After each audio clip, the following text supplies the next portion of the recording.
আমি একা মানুষ, কিন্তু আমি নিঃসঙ্গ না। একাকিত্বকে আমি লালন করি, কিন্তু বহন করি না।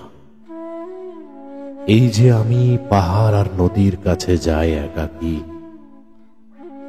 এই যে আমি পাখি আর সমুদ্রের কাছে যাই একাকী, এই যে আমি আকাশ আর তারাদের কাছে যাই একাকী, এই যে আমি বৃক্ষ আর ফুলের কাছে যাই একাকী, এই একাকী পথ চলাতেই আমার শান্তি। নিবিড় অরণ্যের গহীন নিস্তব্ধতায় চঞ্চলিত পাহাড়ি ঝর্ণা যেমন একাকী আপন মনে বয়ে চলে আকাশ মাতানো উল্লাসে, আমি তেমনি বুকের মধ্যে মস্ত এক একাকিত্বকে ধারণ করে প্রতি মুহূর্তে আপন মনে ভেসে চলি নিঃসীম আনন্দকে নিয়ে।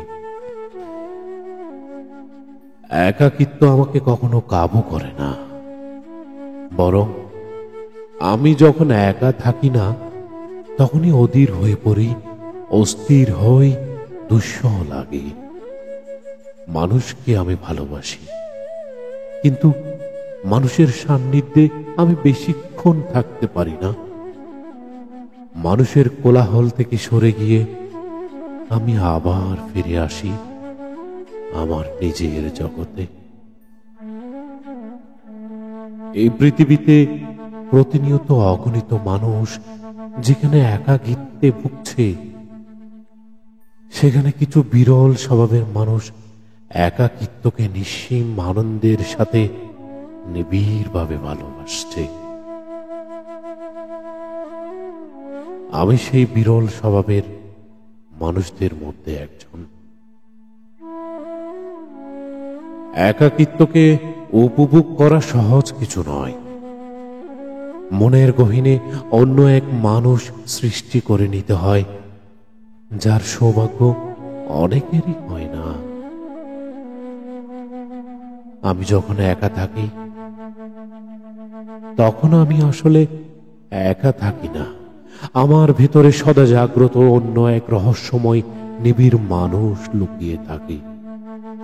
সেই নিগড় গোপন রহস্যময় মানুষটার সাথে আমি আপন মনে প্রতিনিয়ত কথা বলি, চলি, হাসি, ভাব বিনিময় করি, চিন্তার আদান প্রদান করি। দিন শেষে সেই হাসি, আনন্দ, চিন্তাগুলো দিয়ে সৃষ্টি করে চলি কবিতার পর কবিতা। তারপর সৃষ্টি থেকে উদ্ভূত বিশুদ্ধ আনন্দগুলোকে ছড়িয়ে দিই বিস্তীর্ণ আকাশে।